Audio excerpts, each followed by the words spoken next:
Dacă vă place fisticul și ciocolata Dubai, acesta este salamul de biscuiți pe care trebuie neapărat să-l încercați și voi.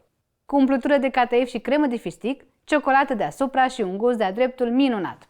Salamul de biscuiți cu cremă de fistic este un desert de-a dreptul excepțional. Foarte gustos, foarte aromat și ușor de preparat. Îl puteți încerca acum de sărbători sau cu orice altă ocazie. Vă asigur că o să fie pe placul întregii familii. Pentru salamul de biscuiți vom avea nevoie de 700 de grame de biscuiți tip petit beurre, 200 de grame de ciocolată albă, 150 de grame de unt cu 80% grăsime, 100 de grame de cremă de fistic, 140 de grame de fistic decojit și 300 de ml de lapte.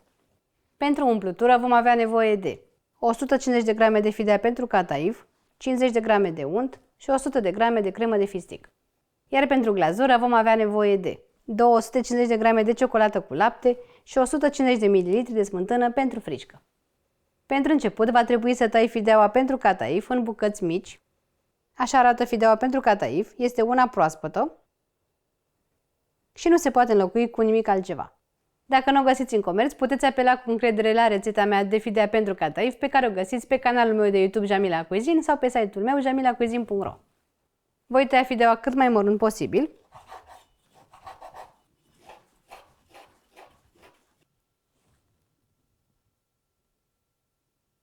În continuare, voi topi cele 50 de grame de unt.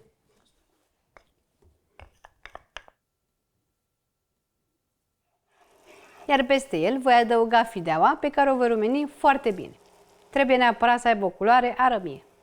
Țineți cont că va trebui să amestecați continuu pentru ca fideaua să se rumenească uniform și să nu se ardă.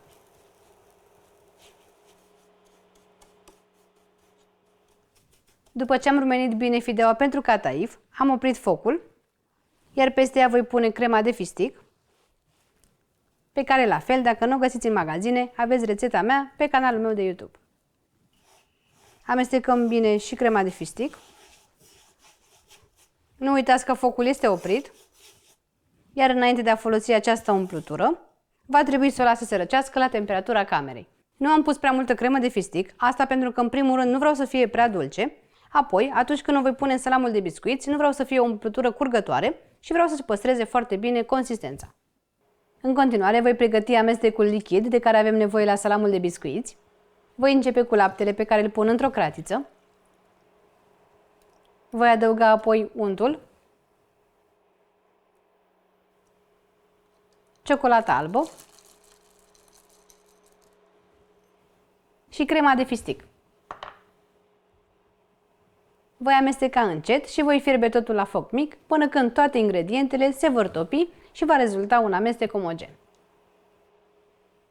La final va trebui să aveți ceva de genul acesta, un fel de lapte cu fistic și ciocolată albă.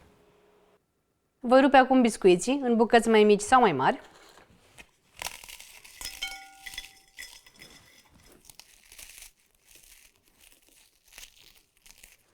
Peste biscuiții mărunțiți voi adăuga fisticul și amestecul pe care l-am făcut mai devreme împreună și care s-a răcit puțin.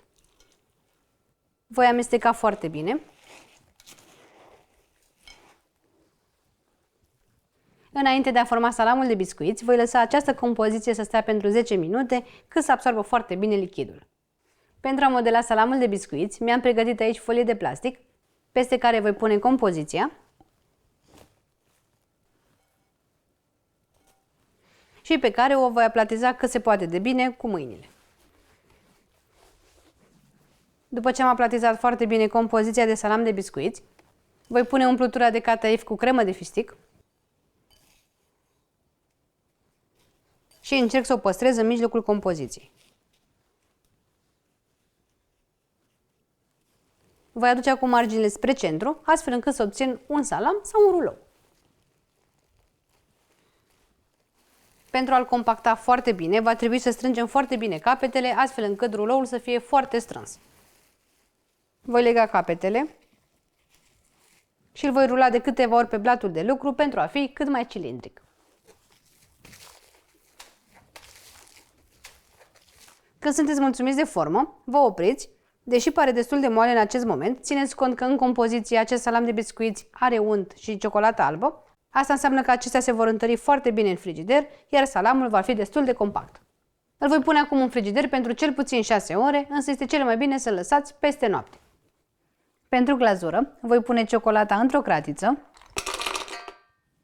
voi adăuga smântâna pentru frișcă, voi porni plita la foc mediu și voi amesteca continuu până când ciocolata se va topi. Glazura este gata și se poate folosi. Salamul de biscuiți a stat peste noapte la frigider. Puteți vedea că s-a întărit foarte, foarte bine. Iar acum voi îndepărta folia de plastic. Pentru a glazura salamul de biscuiți, l-am pus pe un grătar, iar de desubt am pus o tavă. Iar acum voi turna ciocolata peste el.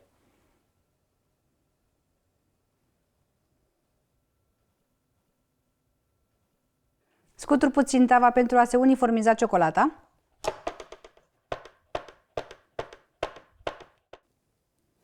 Deasupra voi decora salamul de biscuiți cu puțin fistic. Voi pune salamul de biscuiți din nou în frigider pentru aproximativ o jumătate de oră, cât să se întărească glazura. Dragilor, salamul de biscuiți este gata, ciocolata s-a întărit, am tăiat deja câteva bucăți, însă vreau să mai tai încă o bucată alături de voi, pentru că vreau să auziți următorul sunet.